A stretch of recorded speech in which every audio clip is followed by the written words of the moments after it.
నమస్కారం. బైబిల్ ప్రవచనాల్లో చెప్పిన కడవరి దినములు అనే అంశంపై ఈరోజు మనం లోతుగా చర్చిద్దాం. ఇవి కేవలం పాత కథలేనా లేక నేటి ప్రపంచానికి సంబంధించిన ఏమైనా ఆధారాలు వీటిలో ఉన్నాయా? మన దగ్గర కొన్ని విజువల్ గైడ్స్ ఉన్నాయి. అలాగే ఈ అంశంపై ఒక చాలా వివరణాత్మక ప్రసంగం కూడా ఉంది. ఇవి ప్రాచీన ప్రవచనాలని ప్రస్తుత ప్రపంచ సంఘటనలతో, ముఖ్యంగా టెక్నాలజీతో ఎలా ముడిపెడుతున్నాయో చూద్దాం. సరే, ఈ ప్రవచనాల క్రమాన్ని, వాటి సంకేతాలను అర్థం చేసుకుని నేటి ప్రపంచంలో వాటి ప్రాముఖ్యత ఏంటో తెలుసుకోవడమే మన లక్ష్యం. ఇక మొదలు పెడదామా? తప్పకుండా. ముందుగా అసలు కడవరి దినములు లేదా అంత్యకాలం అంటే ఏంటి? ఈ పదం వినగానే చాలామందికి ప్రపంచ వినాశనం గుర్తుకొస్తుంది. కాని మన ఆధారాలు దీనికి వేరే నిర్వచనమిస్తున్నాయి కదా? అవును, ఇది చాలామంది పొరబడే విషయం. కడవరి దినములనేది భవిష్యత్తులో ఎప్పుడో మొదలయ్యేది కాదు. మన ఆధారాల ప్రకారం యేసుక్రీస్తు మొదటిసారి భూమి మీదకు వచ్చినప్పటినుండే, అంటే ఆయన జన్మించినప్పటినుండే ఈ యుగం ప్రారంభమైంది. ఓ, అలాగా. అవును, ఇది ఆయన రెండవ రాకడ వరకు కొనసాగుతుంది. 1 పేతురు 1:20లో ఉంటుంది, కాలముల అంతమందు మీ కొరకు ప్రత్యక్షపరచబడెను అని. అంటే దాదాపు 2000 సంవత్సరాలుగా మనం ఈ కడవరి దినముల్లోనే ఉన్నామన్నమాట. అంటే ఇదొక చాలా సుదీర్ఘమైన యుగం అనమాట. అయితే ఆ ప్రసంగంలో కడవరి గడియ అనే పదాన్ని ప్రత్యేకంగా ప్రస్తావించారు. దానికి కడవరి దినములకు మధ్య తేడా ఏంటి? ఆ, అది చాలా ముఖ్యమైన తేడా. కడవరి దినములు అనేది మొత్తం యుగాన్ని సూచిస్తే, కడవరి గడి అనేది ఆ యుగం యొక్క చివరి, అత్యంత కీలకమైన దశ. ఓకే. మనమిప్పుడు ఆ చివరి గడియలో ఉన్నామని, ప్రవచనాలు అత్యంత వేగంగా నెరవేరుతున్నాయని మన ఆధారాలు చాలా గట్టిగా నొక్కి చెబుతున్నాయి. అర్థమైంది. సరే, ఇక అసలు విషయానికొద్దాం. రెండవ రాకడ. దీని గురించి అందరూ మాట్లాడుకుంటారు. కానీ చాలామంది అదొక సింగిల్ ఈవెంట్ అనుకుంటారు. నిజమే, ప్రపంచమంతా చూస్తుండగా ఒకేసారి జరిగే సంఘటన అనుకుంటారు. కాని మన ఆధారాల ప్రకారం ఇది 3 దశల ప్రక్రియ అంటున్నారు.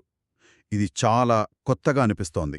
అవును, దీన్ని ఒక విఐపి రాకలా ఊహించుకుంటే తేలికగా అర్థమవుతుంది.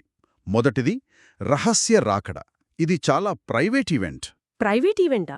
అంటే కేవలం తన కోసం సిద్ధపడి ఎదురుచూస్తున్న సంఘం, అంటే తన వధువు కోసం మాత్రమే, ఎవరికీ తెలియకుండా రహస్యంగా తీసుకువెళ్లడం లాంటిది. అంటే ఇది ప్రపంచానికి తెలియకుండానే జరిగిపోతుందన్నమాట. ఖచ్చితంగా. అవును, ఎవరికీ తెలియకుండా. మరి రెండవ దశ? చెప్పండి. రెండవది కోత. ఇది శ్రమల కాలం మధ్యలో జరుగుతుంది. ఆ గందరగోళ సమయంలో విశ్వాసం కోసం చనిపోయిన అమరవీరులను, అంటే హతసాక్షులను సేకరించడం. ప్రకటన 14:14లో దీని గురించి ప్రస్తావన ఉంది. ఇక చివరిది, మూడవది, బహిరంగ రాకడ. ఇదే అందరూ ఊహించుకునేదే అనుకుంటా. ఖచ్చితంగా. ఇది గ్రాండ్ ఫినాలే. తన వధువుతో కలిసి అందరూ చూస్తుండగా ఒలీవుల కొండపైకి రాజులా రావడం. వావ్! జకర్యా 14వ అధ్యాయంలో దీని గురించి చాలా స్పష్టమైన వర్ణన ఉంది. ఈ క్రమాన్ని అర్థం చేసుకోపోతే బైబిల్లోని మిగిలిన ప్రవచనాలను సరిగ్గా అన్వయించుకోవడం చాలా కష్టం. అయితే ఆ ప్రక్రియకు ముందు జరిగే అతి ముఖ్యమైన ఘట్టం అంత్యక్రీస్తు పాలన కదా? మన ఆధారాలు దాని కాలపరిమితి గురించి, అతని అధికార నిర్మాణం గురించి చాలా నిర్దిష్టంగా మాట్లాడుతున్నాయి. అవును, అతని పాలన 7 సంవత్సరాలు ఉంటుందని, అది 2 భాగాలుగా విభజించబడి ఉంటుందని చెబుతున్నాయి. మొదటి 3.5 సంవత్సరాలు శ్రమకాలం. ఆ తరువాత చివరి 3.5 సంవత్సరాలు మహాశ్రమకాలం. ఈ చివరి దశ చాలా భయంకరంగా ఉంటుందని వర్ణించబడింది. ఈ సమయంలోనే మన ఆధారాలు అపవిత్ర త్రిత్వం అని పిలిచే ఒక కూటమి అధికారంలోకొస్తుందని చెబుతున్నాయి. ఇది వినడానికి చాలా ఆసక్తికరంగా ఉంది. ఏమిటది? ఇది దైవిక త్రిత్వానికి, అంటే తండ్రి, కుమారుడు, పరిశుద్ధాత్మకు వ్యతిరేకమైన ఒక పైశాచిక నకలు లాంటిది. ఓ, ఒక నకలా? అవును. ఇందులో మొదటిది ఘటసర్పము, అంటే సాతాను. రెండవది క్రూరమృగము, అంటే అంత్యక్రీస్తు. ఇక మూడవది మృగం యొక్క ప్రతిమ. ప్రకటన 13వ అధ్యాయం ఈ ముగ్గురి కార్యకలాపాలను వివరిస్తుంది. సరే, ఒక ప్రతిమ మాట్లాడటం, దానికి నమస్కరించని వారిని చంపించటం, 1000 సంవత్సరాల క్రితం. ఇది ఖచ్చితంగా సైన్స్ ఫిక్షన్ లాగా వినిపించి ఉంటుంది కదా? అస్సలు నమ్మశక్యంగా ఉండదు. కానీ మన ఆధారాలు దీన్ని నేటి టెక్నాలజీతో ముడిపెడుతున్నాయి. సరిగ్గా అక్కడే ఈ విషయం చాలా ఆసక్తికరంగా మారుతోంది. ప్రకటన 13:15 ప్రకారం ఆ ప్రతిమకు ప్రాణం పోయబడుతుంది. అది మాట్లాడుతుంది. దానిని పూజించని వారిని చంపే అధికారం దానికివ్వబడుతుంది. ఒకప్పుడిది అసాధ్యం. కాని ఇప్పుడు సాధ్యమేనా? ఈ ప్రవచనాన్ని మన ఆధారాలు ఆధునిక ఆర్టిఫిషియల్ ఇంటెలిజెన్స్ అంటే AI తో పోలుస్తున్నాయి. అంటే రోబోట్లా? ఖచ్చితంగా. మన దగ్గరున్న విజువల్ గైడ్స్లో ఒకటి సోఫియా అనే రోబోట్ను చూపిస్తోంది. దానికి అధికారికంగా సౌదీ అరేబియా పౌరసత్వం కూడా ఇచ్చారు తెలుసా? అబ్బా, నిజమా? అవును. అది మహలాగే మాట్లాడగలదు, వాదించగలదు, ముఖ కవళికలను కూడా ప్రదర్శించగలదు. ఒకప్పుడు ఊహకందని విషయం ఇప్పుడు మన కళ్ల ముందు వాస్తవంగా ఉంది. ఒక యంత్రం మాట్లాడడం, ఆదేశాలు జారీ చేయడం అనే ప్రవచనం ఇప్పుడు టెక్నాలజీ రూపంలో మన ముందు నిలబడింది. ఇది నిజంగా ఆలోచింపచేసే విషయం. అయితే నాకు ఈ ఆధారాలలో అన్నిటికంటే ఆశ్చర్యం కలిగించిన విషయం అణుయుద్ధం గురించిన ప్రస్తావన. అవును. కొన్ని వేలేళ్ల క్రితం రాసిన గ్రంథంలో ఆధునిక ఆయుధాల గురించి అంత ఖచ్చితంగా ఎలా వర్ణించగలిగారు? 2 పేతురు 3:10లో పంచభూతములు మిక్కుటమైన వేండ్రముతో లయమైపోవును అని ఉంది. అంటే elements will melt with fervent heat. వినడానికి ఒక సాధారణ వినాశన వర్ణనలా ఉంది. కానీ ఇక్కడే మన ఆధారాలొక అద్భుతమైన విషయాన్ని బయటకు తీశాయి. గ్రీకు మూలంలో పంచభూతములు అనే పదానికి అసలర్థం ఎలిమెంట్స్ అంటే మన పీరియాడిక్ టేబుల్లో ఉండే రసాయన మూలకాలు. ఓకే, మూలకాల. అవును. ఇప్పుడు ఆలోచించండి, అణుబాంబు ఎలా పనిచేస్తుంది? యురేనియం లేదా హైడ్రోజన్ వంటి ఒక ఎలిమెంట్ యొక్క అణువును విచ్ఛిన్నం చేయడం లేదా కలపడం ద్వారా. ఆ ప్రక్రియలో వెలువడే వేడి సూర్యుడిలో ఉన్నంత ఉంటుంది. 1000 డిగ్రీల సెల్సియస్. అంటే మూలకాలు అత్యధిక వేడితో కరిగిపోవడం అనేది అణువిచ్ఛిత్తికి లేదా సంలీనానికి దాదాపు ఖచ్చితమైన శాస్త్రీయ వర్ణన. ఇది 20వ శతాబ్దంలో తప్ప మానవ చరిత్రలో ఎవరికీ తెలియని విషయం. నమ్మశక్యంగా లేదు. జెకర్యా 14:12లో మరో భయంకరమైన వర్ణన ఉంది. వారు నిలిచి ఉండగానే వారి దేహము కుళ్ళిపోవును, వారి కన్నులు వాటి గుంటలలోనే కుళ్ళిపోవును. ఇది వింటుంటేనే ఒళ్ళు జలధరిస్తోంది. అవును. మన ఆధారాలు దీన్ని నేరుగా అణుబాంబు పేలుడు తర్వాత వచ్చే రేడియేషన్ ప్రభావాలతో పోలుస్తున్నాయి. Hiroshima, Nagasaki లాగానా? సరిగ్గా. ఆ బాంబులు వేసినప్పుడు తీసిన చిత్రాలు, ప్రత్యక్ష సాక్షుల కథనాలు ఇలాంటి దృశ్యాలనే వర్ణించాయి. తీవ్రమైన గామా రేడియేషన్ మరియు వేడికి గురైనప్పుడు మానవ శరీరం నిలబడి ఉండగానే కరిగిపోతుంది. కొన్ని వేల సంవత్సరాల క్రితం ఒక ప్రవక్త అణుయుగం గురించి తెలియని వ్యక్తి ఇంత ఖచ్చితమైన వర్ణన ఎలా ఇవ్వగలిగాడు అనేది $1 మిలియన్ ప్రశ్న. ఈ ప్రవచనాలు, ఈ సాంకేతిక సమాంతరాలు వింటుంటే ఒకవైపు ఆశ్చర్యం, మరోవైపు కొంచెం భయం కూడా కలుగుతోంది. ఇంతటి వినాశనం మధ్య విశ్వాసులకు మార్గమేమిటి? ఈ భయంకరమైన సంఘటనల నుండి తప్పించుకోవడానికి ఏమైనా మార్గముందా? ఖచ్చితంగా ఉంది.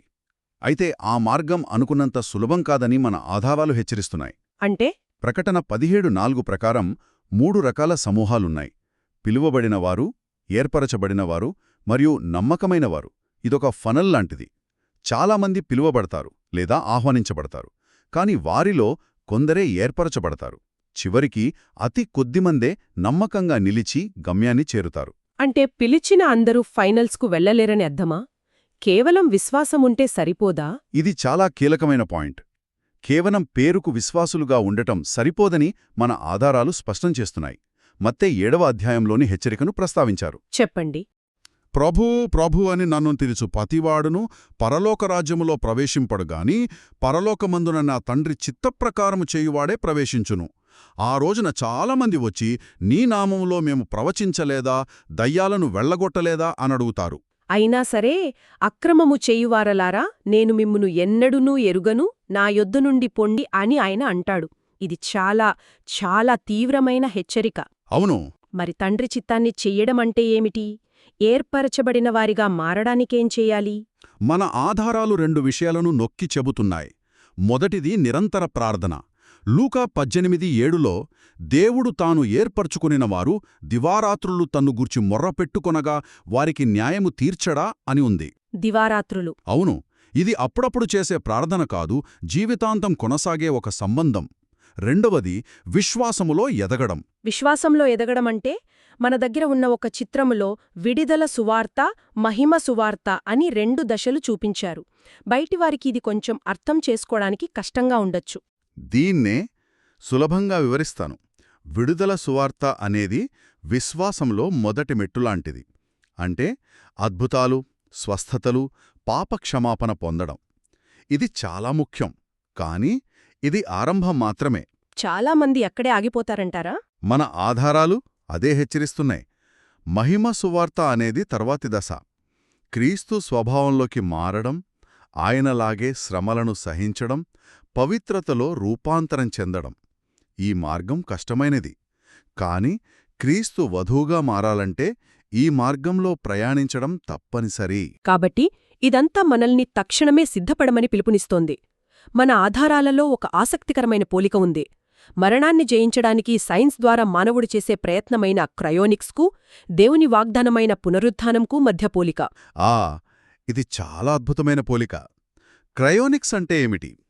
చనిపోయిన శరీరాన్ని అతి శీతల స్థితిలో భద్రపరిచి, భవిష్యత్తులో టెక్నాలజీ అభివృద్ధి చెందినప్పుడు తిరిగి బ్రతికించవచ్చనే ఆశ. ఇది సైన్స్ మీద పెట్టుకున్న నమ్మకం. అవును, ఒక రకంగా ఇది అబద్ధపు నిరీక్షణ. మరోవైపు పునరుత్థానముంది. ఇది సైన్స్పై కాదు, క్రీస్తుపై ఉన్న విశ్వాసం. ఇది నిజమైన నిరీక్షణ. కాబట్టి ఈ ప్రవచనాలు కేవలం భయపెట్టడానికో లేదా మన జ్ఞానాన్ని ప్రదర్శించడానికో కాదు, మనల్ని సిద్ధపరచడం కోసం. ఖచ్చితంగా. ఫిలిప్పీలకు 3:10లో పౌలు అంటాడు, ఏ విధము చేతనేనను మృతులలో నుండి నాకు పునరుత్థానము కలుగువలనని. ఇది ఆయన జీవిత ఆశయం. బుద్ధిలేని కన్యకల వలె ఉండకూడదని. సరిగ్గా. నూనె సిద్ధంగా లేకుండా చివరి నిమిషంలో ఆందోళన పడకూడదనేది మన ఆధారాల చివరి సందేశం. ఆ పునరుత్థానాన్ని పొందడానికి ఇప్పుడే, ఈ క్షణమే సిద్ధపడటం అత్యంత ముఖ్యం. ఈరోజు మనం చర్చించిన ముఖ్యాంశాలను ఒక్కసారి గుర్తు చేసుకుందాం. కడవారి దినములు అనేది మనం ఇప్పటికే జీవిస్తున్న సుదీర్ఘ యుగం. అవును. దాని సంకేతాలు ఏఐ, అణు సాంకేతికత, ప్రపంచ సంఘటనల రూపంలో మన కళ్ల ముందే నెరవేరుతున్నాయి. విశ్వాసుల మార్గం కేవలం పేరుతోనో అప్పుడప్పుడు చేసే ప్రార్థనలతోనో సరిపోదు. దానికి నిరంతర సంసిద్ధత, దేవుని చిత్తానికి సంపూర్ణంగా లోబడటం అవసరం. వినేవారి కోసం ఒక ఆలోచనను వదిలిపెడుతున్నాను. ఈ ఆధారాలలో చర్చించిన ప్రకారం ఆత్మీయ యుద్ధాలు ఇప్పుడు ఏఐ, రోబోటిక్స్, ఆధునిక సాంకేతికతను ఉపయోగించి జరుగుతున్నాయి. సాతాను యొక్క వంచన మరింత సున్నితంగా, సాంకేతికంగా మారింది. నిజమే. కాబట్టి వినేవారు ఆలోచించాల్సిన ప్రశ్న ఇది: ఆత్మీయ మోసం ఇంత స్పష్టమైన సాంకేతిక మార్గాల ద్వారా కూడా వ్యక్తమవుతున్న ఈ కాలంలో నిజంగా దైవచిత్తానుసారమైన పనికి, కేవలం ఆత్మీయ భాషను ఉపయోగిస్తూ మానవ లేదా మోసపూరిత ఉద్దేశాలను నెరవేర్చే పనికి మధ్య తేడాను ఒక వ్యక్తి ఎలా గుర్తించగలడు?